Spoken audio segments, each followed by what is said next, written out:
What's going on, man? It's your boy MD20 checking in once again with another video, man. SANN Simulation News Network. Sim headlines on Sim Heads United Standard Series NCAA 14 on Sim Heads United. Put your U's up, man.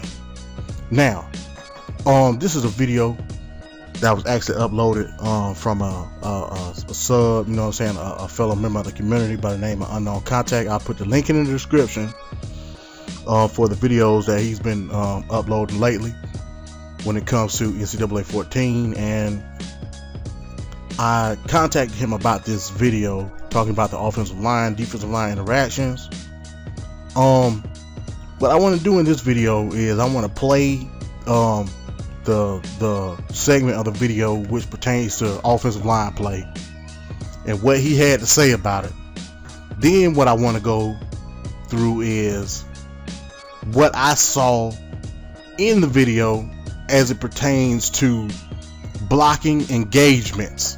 Now, this is what I want to talk about in part 2 of blocking technique, standard series NCAA 14. I want to talk about blocking engagements and how essentially at the snap of the ball, that's when momentum and that's when technique of the offensive tackles are being established.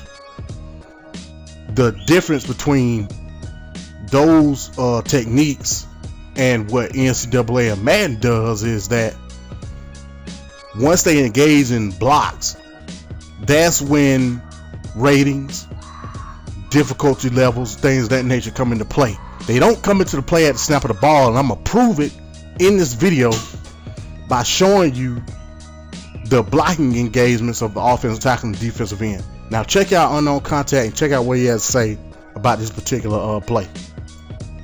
I'm back. Got another video. This is UNC versus Duke. Duke UNC, big rival in North Carolina. Everybody should know that rival. That's national rivalry right there. But back to more of this NCAA 14. What I want to show you is the pocket, and so far I haven't seen the synchronized swim moves or the whole line being, synchronized. I'm not saying it's not in the game, but so far I haven't seen it. And this is a nice little, I'm just gonna show the pocket. This quarterback back up. You see the line coming. You see that what's that? The tackle. That's the guard. You see the guard. That would be the left guard, but facing the right. On the camera. See how he backs up? Okay, the guy picked him up. He's waiting for the linebacker. He picks the linebacker up. Two ends is fighting to get to the QB. And you see there's no synchronized. Let's look at him over here. He's trying to get around with a swim move. But it's not synchronized, Before, a lot of moves have been synchronized. Okay. Now I just wanted to show the pocket for him right there, how that guard went to go pick up that linebacker. I know I might be getting you sick with the camera movement. Okay, but let's get back to the play.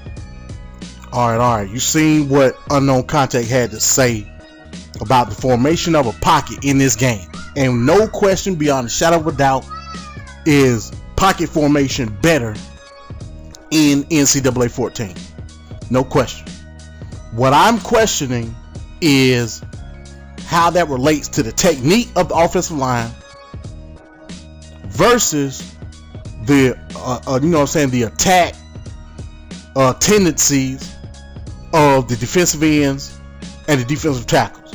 Now, what I want you guys to look at, in this particular clip, and I want to play the clip again, and I'm gonna key in on different spots in the trenches. What I guys want you to look at is, of course, the offensive tackles, left and right offensive tackles, and how they go into their technique, and how once the defensive ends attack, how the engagement of the offensive tackles and the defensive end negates one another, and how it's purely based on animations alone, not momentum of the defensive end, not technique of the offensive tackles.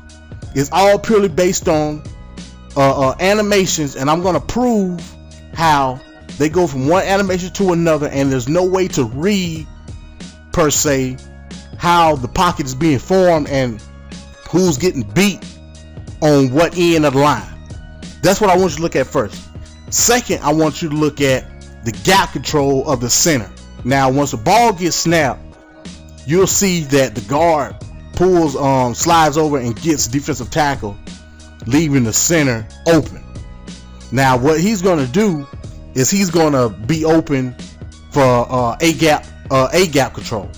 You know what I'm saying? It could be A gap or B gap control, either or. Whoever, if it's a blitzing linebacker, this, that, and the third, the center is going to be responsible.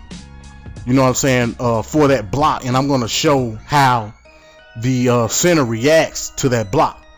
The third thing I want you to look at is how the guards engage their block and what they're doing per se in terms of animations to keep their blocks.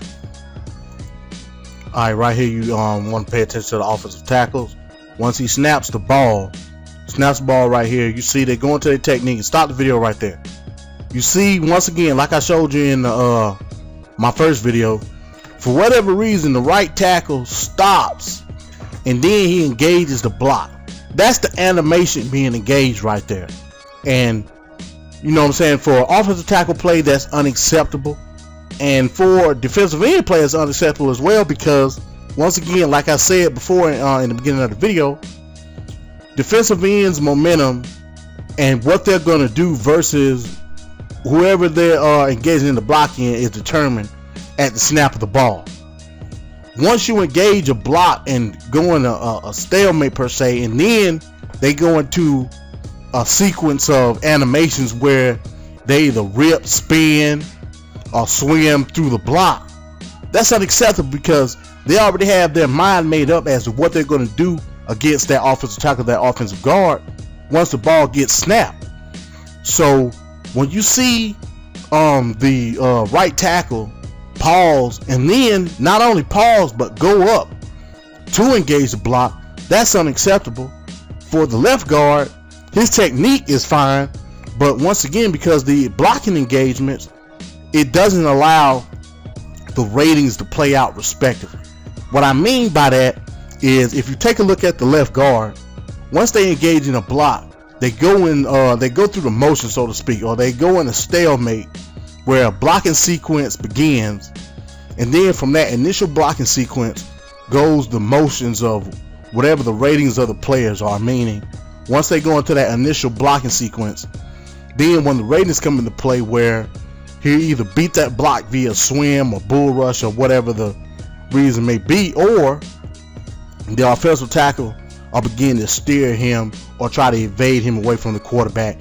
And that's unacceptable, because these things should be happening fluidly within the game based on real time or real life offensive line, defensive line interactions.